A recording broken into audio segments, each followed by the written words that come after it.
Ice Age: The Adventures of Buck Wild is currently out on Disney Plus.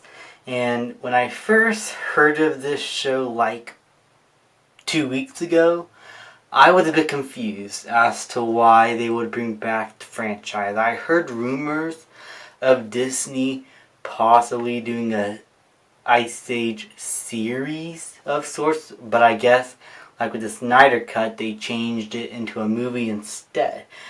But unlike with the Snyder Cut, which worked as a movie, this one doesn't.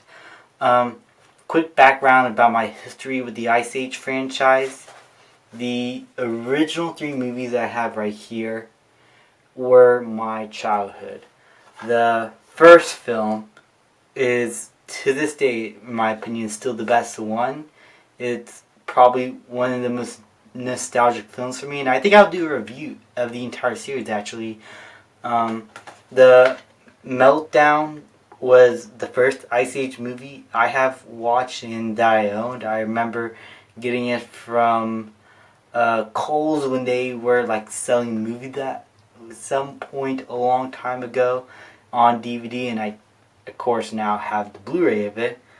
And Dawn of the Dinosaurs was the first Ice Age film I have seen in theaters. I saw it in Columbia in theaters, and then on my birthday, which is also the day I got the first Ice Age movie on DVD, I rewatched it again at a local dollar movie theater. I did not see Continental Drift in theaters, though I did get it on DVD and then sold that because I did not really like the film.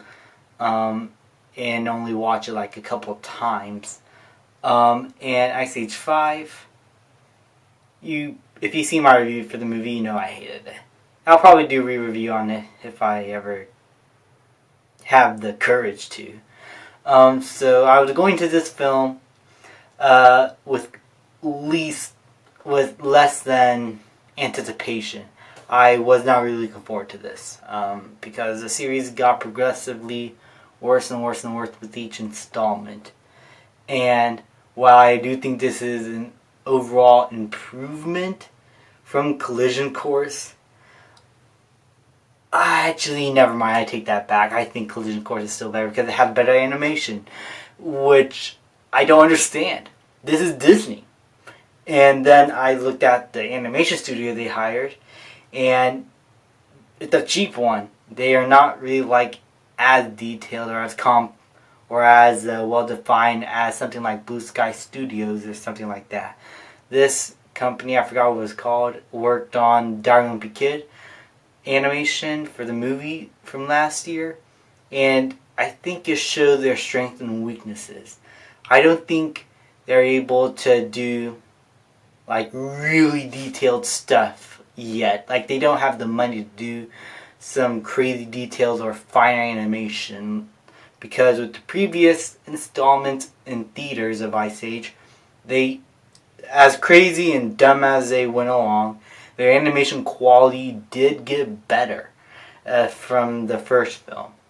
And for some reason, this movie looks genuinely worse than the first movie. I think it is because they thought, this is going to be on Disney Plus. We don't need to like try as hard. It's not going to be theatrical release. It looks ugly. This movie is horrible to look at. The story revolves around Crash and Eddie wanting to go out and make a life of themselves, basically coming into their own. And then they had the great idea of going back to the Lost World, which is now getting taken over by this dinosaur named Orson, who wants to take over the Lost World. And so Buck is there trying to stop it, and Eddie and Crash and Eddie join him to help, along with a new character named Z, to try and stop him. And all the while, the Ellie, Manny, Sid, and Diego are trying to look for them. So for the story, that's the basic plot as it goes. And as the story goes in execution, it is basically by the books, simple and basically predictable. I guess you could put it on for your kids and they could have time for themselves while the parents can go out and do something while the kids are sitting there entertained for like an hour and a half. But this movie, I don't think was able to get around the message of coming to your own as well as I think it should have. Because how it portrays it is basically the most basic and blandest way of portraying this message I have seen in quite a while.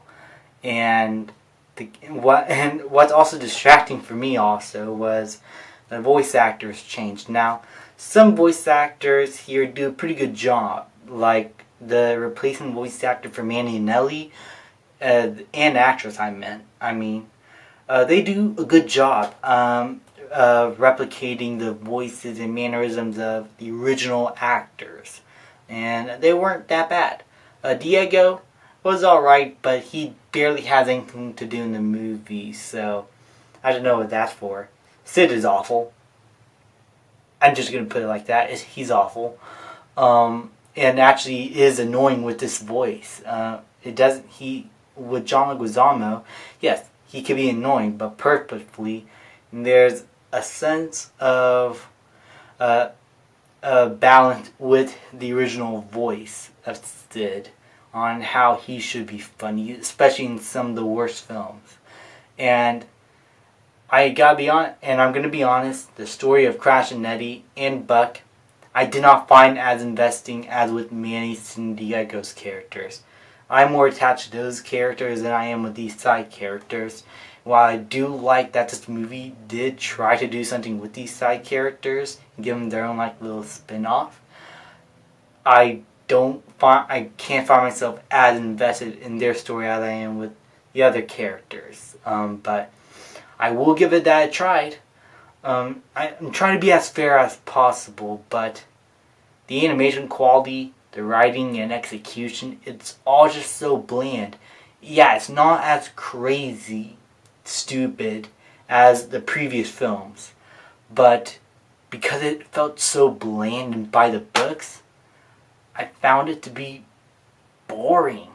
And that's the worst thing the movie could do to me, is have me bored.